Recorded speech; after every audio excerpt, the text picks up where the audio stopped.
परमात्म्याने ज्ञानोबारायांचं वर्णन करून सांगावं आणि ते वर्णन ऐकल्यानंतर रुक्मिणी मातेने सुद्धा त्या ठिकाणी रडावं महाराज. पुन्हा करता ज्ञानोबारायण करता बरं का आणि म्हणावं ऐसे सांगता हरीसी प्रेम ओसंडले रुक्मिणीसी म्हणे धन्य धन्य जयाची खुशी ज्ञानदेव जन्मले. आणि रुक्मिणी मातेने सुद्धा रडावं महाराज. मला सांगायचं काय आहे की खऱ्या अर्थाने आपण देवा करता रडू यात नवल नाही, पण देव ज्यांच्या करता रडला ते संत आहे, त्या गोपिका आहे. विठ्ठल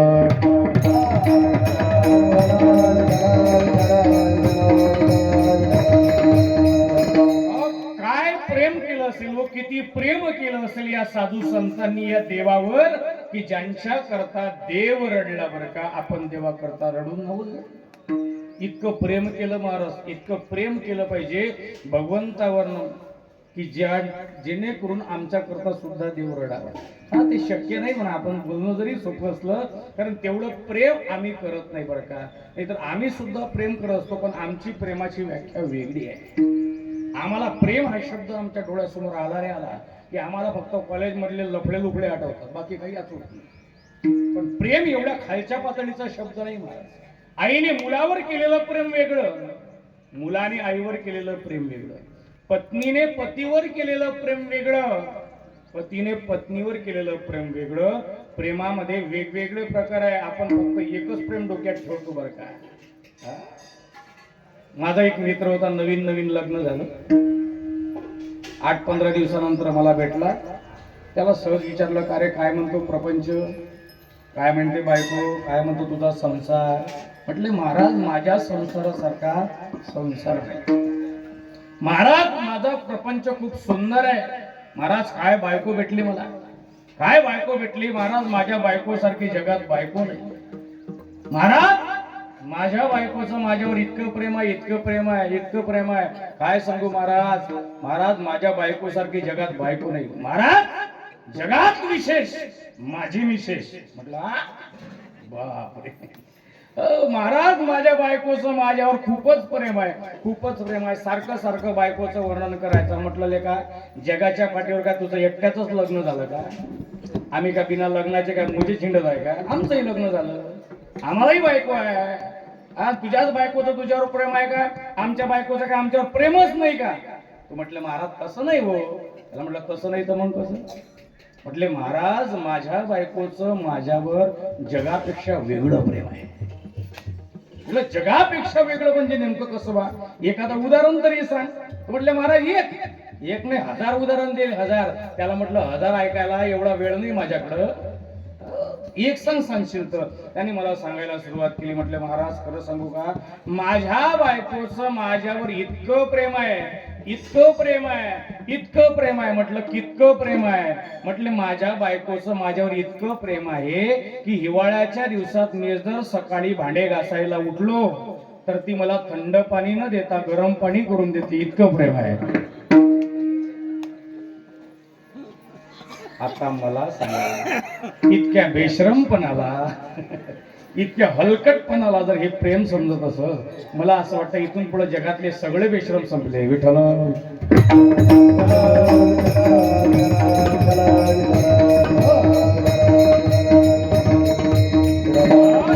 प्रेम आहे का महाराज? याला प्रेम म्हटलं जाईल का? प्रेम कसं असावं खऱ्या अर्थाने? जसं भगवान परमात्म्यावर त्या गोपिकांनी केलं बरं का, किती प्रेम केलं महाराज. इतक्या प्रेमामध्ये बोलवल्या होत्या की तशा गोकुळामध्ये 3 प्रकारच्या गवळणी आहेत. कुणी सुना, कुणी लेकी, कुणी एकी स्वतंत्र. 3 प्रकारच्या गवळणी गोकुळामध्ये राहत आहे. सुना पूर्णपणे पारतंत्र्यात आहे, लेकी अर्ध्या स्वातंत्र्यात आहे आणि अर्ध्या पारतंत्र्यात आहे. पण सासूला मात्र पूर्णपणे स्वातंत्र्यात आहे. सासू म्हणजे अख्ख्या गावाची बॉस. विठ्ठल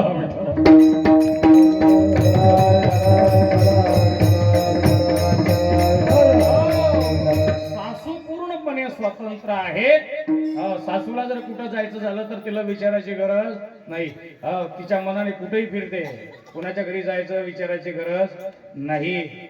पण लेकी सुनांना मात्र तसं नाही. सुनांना विचारल्याशिवाय कुठं जाता येत नाही. पण लेकी मात्र अर्ध्या स्वातंत्र्यात आहे, अर्ध्या पारतंत्र्यात आहे. लेकी सासरी गेल्या तर पारतंत्र्यात आहे, माहेरी आल्या तर स्वातंत्र्यात आहे. माहेरी आल्यानंतर लेकीने जर म्हटलं, मुलीने म्हटलं मी माझ्या मैत्रिणीकडे जाऊ का, आईने म्हटलं जायचं नाही, तरी सुद्धा गेल्याशिवाय राहत नाही. कारण ती अर्ध्या स्वातंत्र्यात आहे आणि अर्ध्या पारतंत्र्यात आहे. पण गवळणी ज्या सुना आहेत तिथल्या त्या मात्र पूर्णपणे पारतंत्र्यात आहे. त्या भगवान श्रीकृष्ण परमात्म्याला त्या भरपूर प्रेम करायच्या आणि त्या गवळणींना जर भगवान श्रीकृष्ण परमात्म्याला भेटण्याकरता जायचं असेल तर गवळणी काय करायचं, घरादारातलं सगळं पाणी सांडून द्यायचं आणि त्या भगवान श्रीकृष्ण परमात्म्याला भेटण्याकरता जायचं. तसं काही जाण्याकरता मिळत नाही. पाणी सांडवलं की सासूबाईंना सांगायचं, सासूबाई घरातलं पाणी संपलं. सासूबाई म्हणायचे, भावाने मला काय सांगते, जा बाजारात, जा यमुनेवर आणि पाणी घेऊन ये बरं का. आणि तेवढंच निमित्त त्या गवळणींना भगवान श्रीकृष्ण परमात्म्याला भेटण्याकरता मिळायचं. भरी लावू लांडोनी रीता करी घर, रीता करी घर.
आहे परतोनी उभा तोचे निमित्त ऐशा गोपिका त्या कामातल्या नारी.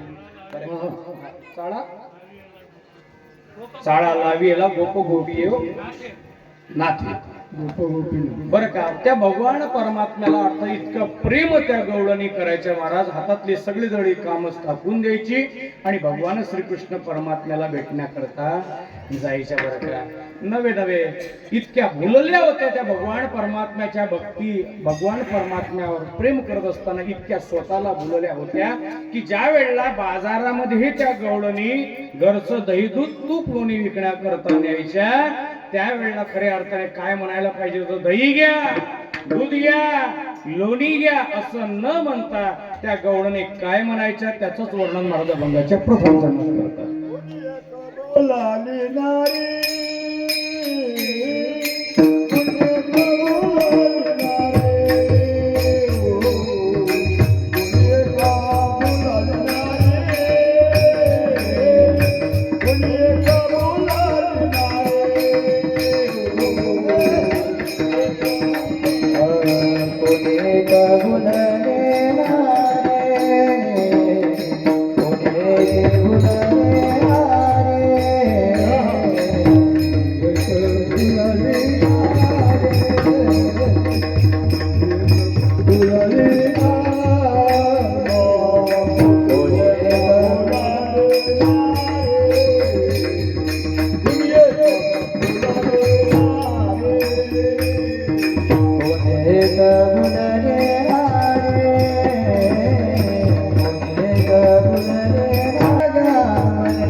कोणी एकी भुलली नारी, विकिता गोरस घ्या म्हणे हरी. भगवंताच्या प्रेमामध्ये त्या गोपिका एवढ्या भुलल्या होत्या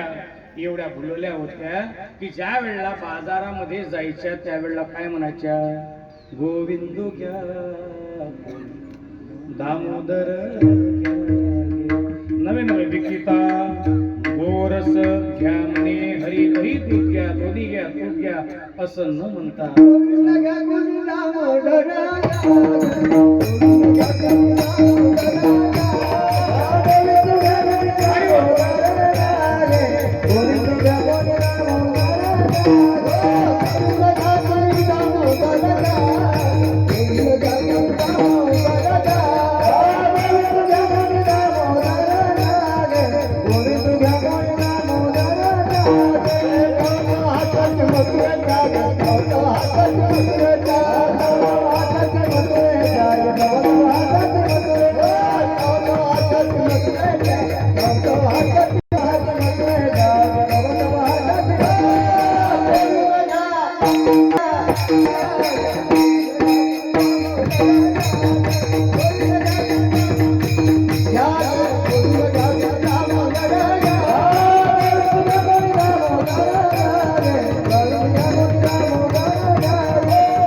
कोणी दामोदर घ्या गे असं म्हणायच्या खऱ्या अर्थाने. इतकं त्या गवळणी भुलल्या होत्या बरं का. भगवंतावर प्रेम करत असताना, नवी नवी त्याची बासरी ऐकली असताना, ऐकत असताना अशी अवस्था त्या गवळणीची व्हायची.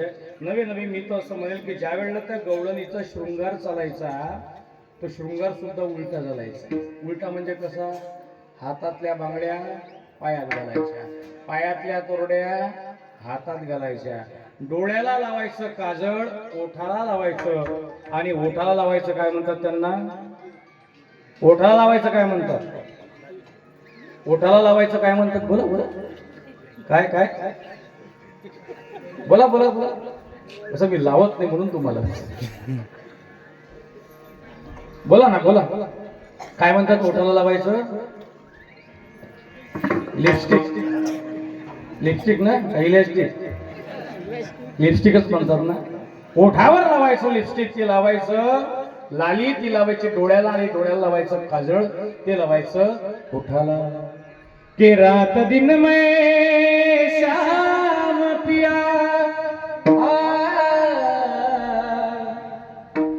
बस तेरे ख्यालों में रहती हूँ, सारी दुनिया शाम शाम कहती तो दीवानी बनी श्याम पिया की बनी रे मैं तो दीवानी श्याम पिया की बनी रे मैं तो दीवानी बनी श्याम पिया की बनी रे तो दीवानी बनी श्याम पिया की बनी रे तो दीवानी बनी दीवानी बनी रे मैं तो दीवानी बनी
मीरा के प्रभु गिरधर नागर हरि चरणों में लगी हरि चरणों में लगी हरि चरणों में लगी रे मैं तो दीवानी श्याम पिया की बनी रे।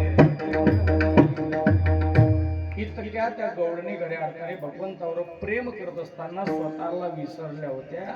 कितीतरी उदाहरणं मला तुमच्या समोर मांडता येईल. नवे नवे कितीतरी उदाहरण आहे. पती सुखाचा विसर पडला तुझ्या मुरलीचा छंद लागला नंदनंदन नंदनंदन मुरलीवाला नंदनंदन मुरलीवाला नंदनंदन मुरलीवाला. इतक्या गौरणी भगवंतावर प्रेम करत असताना भुलल्या होत्या. स्वतःचा प्रपंच आठवत नाही, काही आठवत नाही. महाराज एकसारखं भगवंत. मला असं वाटतं आपण सुद्धा भगवंतावर प्रेम करत असताना एवढं भुललं पाहिजे, एवढं स्वतःला विसरलं पाहिजे. मग ते भक्ती करत असताना म्हणून भक्ती करत असताना असेल, नवीन एखाद्या कार्याला आम्ही वाहून घेतलं असताना त्या कार्या करत असताना एवढं स्वतःला त्या कार्याकरता समर्पित केलं पाहिजे. मग ते देशाचं कार्य असो, धर्माचं कार्य असो की पारमार्थिक कार्य असो, कोणतंही कार्य असो, तेवढं आम्हाला त्या कार्याकरता आम्हाला समर्पित स्वतःला करता आलं पाहिजे. आज मला असं वाटतं पारमार्थिक कार्याकरता तेवढा आम्ही वेळ दिला पाहिजे, तेवढं आमचं समर्पण असलं पाहिजे. नाही पारमार्थिक कार्य तर तरुण मंडळी भरपूर प्रमाणात हजर आहे. आम्ही या देशाकरता, आमच्या धर्माकरता आमचं तेवढं फार समर्पण असलं पाहिजे. कारण या देशाचे, या मातीवरचे आपल्यावर उपकार आहे. त्या मातीच्या ऋणातून मुक्त होण्याकरता तेवढं तरी आमचं समर्पण असलं पाहिजे. कारण मला असं वाटतं आजपर्यंत या देशाकरता, या मातीकरता तरुणांनीच बलिदान दिलेलं आहे. या ठिकाणी भरपूर तरुण आहे. तरुण या शब्दाची व्याख्या काय? कुणाला म्हणतात तरुण?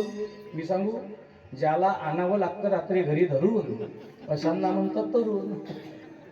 ही एका तरुणाची व्याख्या नाही. या देशाची जबाबदारी, या मातीची जबाबदारी, ज्या धर्मामध्ये जन्माला आला असेल त्या धर्माची जबाबदारी, ज्या गावामध्ये जन्माला आला असेल त्या गावाची जबाबदारी, आणि गावामध्ये चालू असणारं हे जे पारमार्थिक कार्य आहे, या कार्याची जबाबदारी ज्याच्यावर आहे त्याला म्हटलं जातं तरुण. ज्याला आणावं लागतं रात्री घरी धरून अशांना म्हणता येणार नाही तरुण. विढाला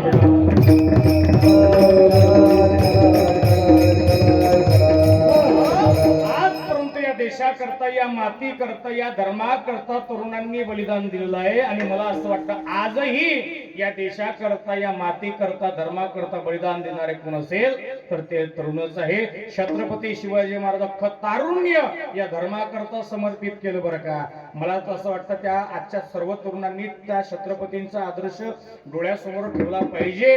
आणि प्रत्येक तरुण ठेवतो सुद्धा, पण नुसतं दाड्यावर मिशावळून नाही बरं का.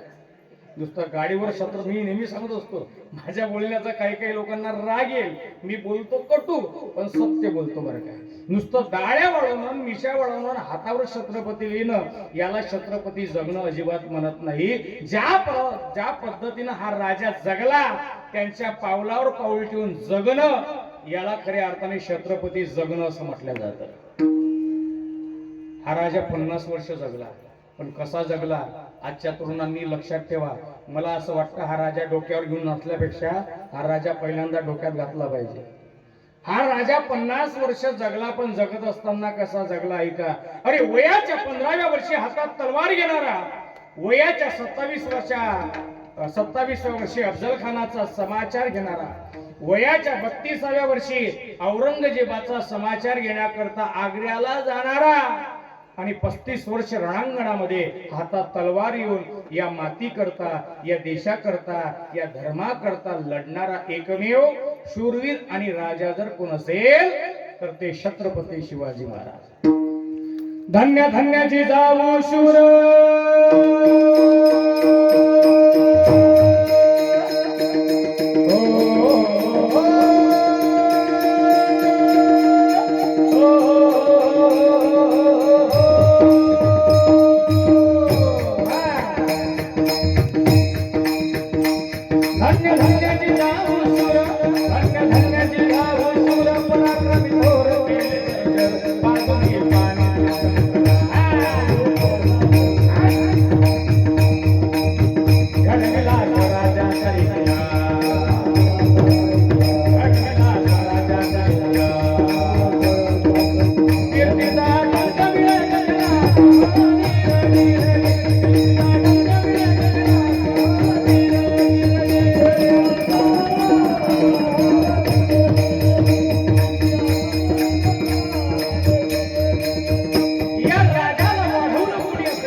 अरे जिजाऊ मात्र छत्रपतींना शिकवायच्या, प्रभू रामचंद्र असा मारायचे, हनुमंतरायाची गदा चालवायचे, भीमसागरा चालवायचं, हे सर्व शिक्षण छत्रपतींना जिजाऊंनी दिलं.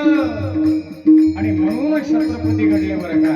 आणि हा राजा सुद्धा सतत या स्वराज्य करता आणि या माती करता, या धर्मा करता धडपडत राहिला. स्वतःच्या परिवाराची चिंता कधीच्या काळामध्ये केली नाही बरं का. प्रसंग सर्वांना माहिती आहे. ज्या वेळेला छत्रपतींच्या पत्नी काशीबाई मृत्यूशयीवर पडलेल्या आहे, त्यावेळेला जिजामाता त्यांना प्रश्न विचारतात, काशीबाई सांगा मरायच्या अगोदर शेवटची इच्छा तुमची काय आहे. आणि त्यावेळेला काशीबाईंनी म्हणावं, आई साहेब मरायच्या अगोदर शेवटची इच्छा माझी एकच आहे. मरायच्या अगोदर शेवटची इच्छा माझी एकच आहे की मरायच्या अगोदर फक्त एक वेळेस माझ्या राजांचे पाय माझ्या नजरेस पडावे. त्याच्या अगोदर ते पाय कधी नजरेस पडले होते. अरे ज्यावेळेला छत्रपती शिवाजी महाराजांचं आणि काशीबाईंचं लग्न लागलं होतं, त्यावेळेला हे पाय नजरेस पडले होते. हा राजा सतत या स्वराज्याकरता, या मातीकरता धडपडत राहिला. स्वतःच्या परिवाराची सुद्धा चिंता कधीच्या काळामध्ये केली नाही. महाराज कितीतरी उदाहरण आहे राजांच्या जीवनातले, ते उदाहरण सांगत असतो. मला असं वाटतं काल्याचं कीर्तन जागेवर राहील आणि शिवजयंतीचं कीर्तन सुरू होईल. विठ्ठल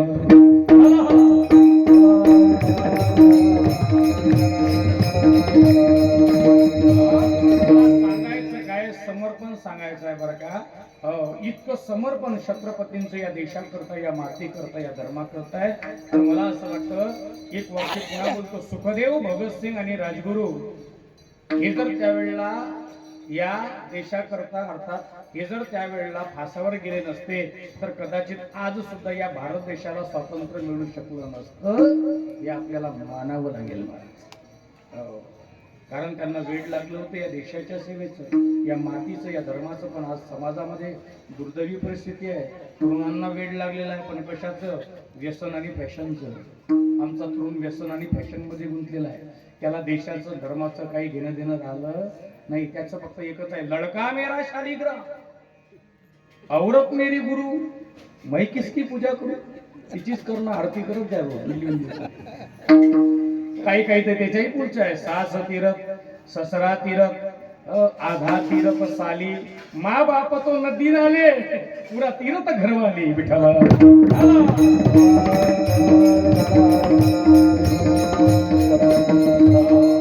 भरपूर मोठमोठ्या लोकांचं समर्पण, अख्खं तारून या देशाकरता, या मातीकरता त्यांनी बुलवले होते, मला स्वतःला बुलवले होते. आणि आजही मला असं वाटतं, या देशाकरता, या मातीकरता बलिदान देणारा जर कोण असेल तर या देशातील तरुणच आहे.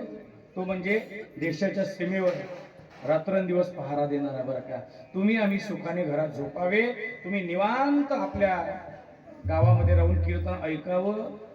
हे उपकार जर कोणाचे असेल महाराज, तर उपकार त्या तरुणांचे आहे की या देशाकरता, या मातीकरता मरण्याकरता तयार आहे. त्यांना घर नाही का, त्यांना बायको नाही का, त्यांना लेकरं नाही का, त्यांना परिवार नाही का, सगळं काही आहे, पण त्यांच्या डोक्यात एकच आहे, जगावं तर या मातीकरता आणि मरावं तर या मातीकरता. माझा मित्र गेलेला आहे मला द्यायचा, मागे उरी हल्ला झाला ना, उरी हल्ला, त्या उरी हल्ल्यामध्ये माझा मित्र गेला. त्याच्यामध्ये आमचं नाव आहे, त्याचं नाव आहे 18 जवान एका वेळेला या मातीकरता शहीद झाले. ते 18 पैकी एक आमचा मित्र होता, त्याचं नाव होतं विकास उईके, नांदगाव खंडेश्वर. या देशाकरता, या मातीकरता स्वतःच प्राणाचं बलिदान, शत्रूच्या सर्वच्या सर्व गोळ्या छातीवर घेतल्या, पण शत्रूला पाठ दाखवली नाही. कोण से लथपथ काया, फिर भी बंदूक उठाया, 10-10 को एक ने मारा, फिर गिर गए होश गवा के, जब अंत समय आया तो कहाँ गए के अब मरते हैं, खुश रहना देश के प्यारो, खुश रहना देश के प्यारो, अब हम तो सफर करते हैं, अब हम तो सफर करते हैं. हे धन्य जवान वो ती धन्य वो उनकी जवानी, शहीद हुए उनकी सराया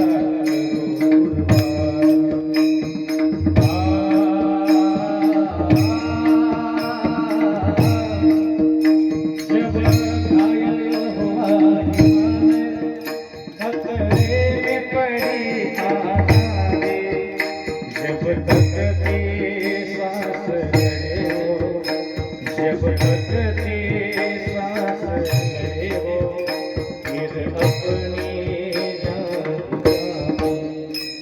जो शहीद हुए उनकी सराया करो, वतन के लोगों जरा तो भर दो पानी, जो शहीद हुए उनकी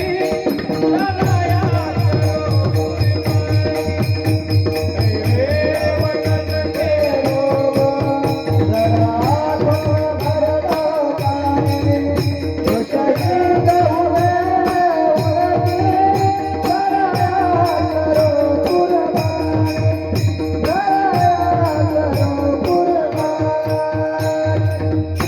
या देशाकरता, या मातीकरता ते मरण्याकरता तयार आहे, कारण त्यांना वेड लागलेला आहे, व्यसन आणि फॅशनचं नाही, तर या देशाच्या सेवेचं वेड लागलेलं आहे महाराज, या मातीचं वेड लागलेलं. मी एक वाक्य सांगत असतो, मातीत मरणारे कैक असतात, पण मातीसाठी मरणारे हे तरुण आहे. बरं का, एवढं समर्पण या देशाकरता, या मातीकरता त्यांचं आहे, ते आम्ही त्यांचं कधी कधी आठवण केला पाहिजे. नुसतं 15 ऑगस्ट आणि 26 जानेवारीला आठवण करून जमत नाही. नाही तर 15 ऑगस्ट आणि 26 जानेवारी आली रे आली की 2 दिवसापुरते आमची देशभक्ती एवढी उतू येते, एवढी उतू येते, एवढी उतू येते. आमच्या घरावर झेंडा, गाडीवर झेंडा, खिशावर झेंडा, आता तोंडावरही झेंडा. काय मला विचित्र काय, जिकडं तिकडं भाषण, आमचा देश असा, आमचा देश तसा. जिकडं तिकडं भाषण, 12 महिने यांना झेंडाही दिसत नाही आणि गाणी दिसत नाही. विठ्ठल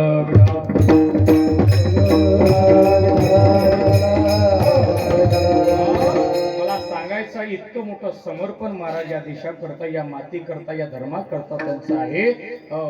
जगावं तर या माती करता, मरावं तर या माती करता. दिल दिया है जान भी देंगे, आए वतन तेरे लिए. हर करो अपना